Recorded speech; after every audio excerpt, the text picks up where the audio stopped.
Hello, I'm Heather Topp. I'm in Sudbury, Northeastern Ontario, Canada, and I'm in my studio, my workplace, and my storage unit with all the work surrounding me. So most of what I do is mixed media, paper mache, working in clay, some painting, watercolor, and found objects, and whatever more or less inspires me at the moment. But I do have kind of a political undertone to most of the work that I do. So we can sort of start off over here. And each one of these works or kind of groupings of work have gone out and come back in. It's sort of like kind of like an airplane hangar actually as well. So this is a large work and in papier-mâché. She originally had a baby in her arms. It seems to have disappeared. And the ones up on the wall, these are more recent. They're Sons of Bitumen and to deal with the Alberta tar sands. So oxide, just the faces, oxide and all the people that kind of cluster around and watch the destruction in the tar sands.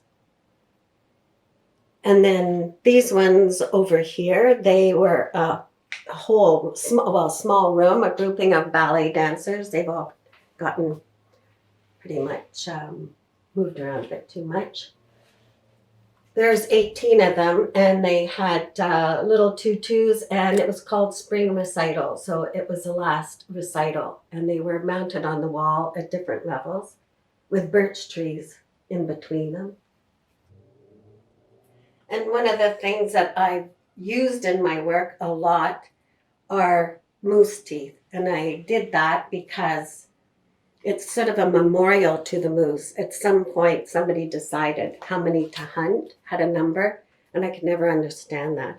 So I would go out to the ministry years ago, and when the hunters brought the lower jaw in so that they could be tested to see how old they were and where they were foraging and their health, I would go out, saw them off, bring them back, simmer them, clean them, and then I've incorporated them into my work as a way of acknowledging nature and the moose, which I think still their populations are fragile. So these were 5 women that were suspended on the wall. They have the moose teeth in their mouths, and then they had rose bushes coming out and nipples that would impale you. So they were protecting the forest and the biodiversity. And this is also where I work, my kitchen. I've always worked in my kitchen, especially when I'm working with the clay near the sink. And then I can do other things as I'm in between pieces and letting them dry off a bit.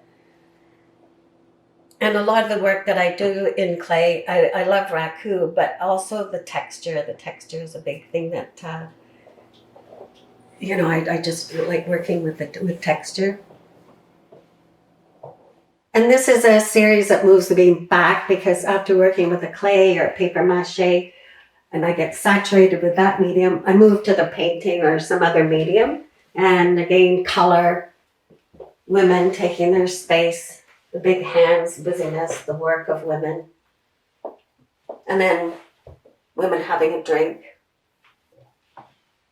And in the show with the screen, the 4-paneled screen, there were these women on their bar stools, and they were the streetwalkers, but they were the aged streetwalkers, and they hold the truth throughout time. And this was a reaction and what I made to continue to talk about this young woman who came to my house, who allegedly had been raped and dropped off on the outskirts of town. And when we bought this to talk about it and to, charge somebody, she was charged with mischief, and we were told we couldn't talk about it. So as a reaction, and to keep that story going and to talk about the truth and talk about the reality, which you see over and over again today, it's the midnight drive. It's part of the highway of tears. It's what happens to some women. And then the ones in the back, they were just done so I could, it was a way of mourning, it was a way of recognizing, of remembering, putting these women together in a frame so that it would have to be talked about, and it would memorialize them in a way. And that's what the show was about. It was to remind ourselves, to keep the conversation going, to talk about the things that society does that are so wrong, to marginalize people, and it could be any one of us.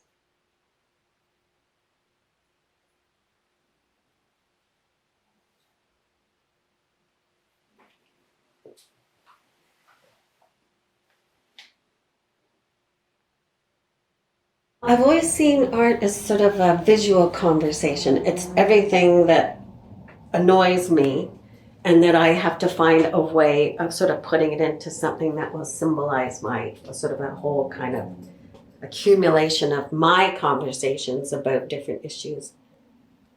And I think it comes down to my way of trying to show something about some of our issues today, about equality, especially through the eyes of women, and that in the end, so many of us, I think there's a sense that we're literally expendable, and that there is a deliberate neglect of the things that are important in life. Living with the biodiversities, living with each other, the fairness in income and in our justice system. This work was done years ago with a group of women. We'd meet every month, once or twice sometimes. 10 of us meet at my house around the table. And we talk about female sexuality. And this piece was one of the ones that I did. And then we put it on for one night in a large space.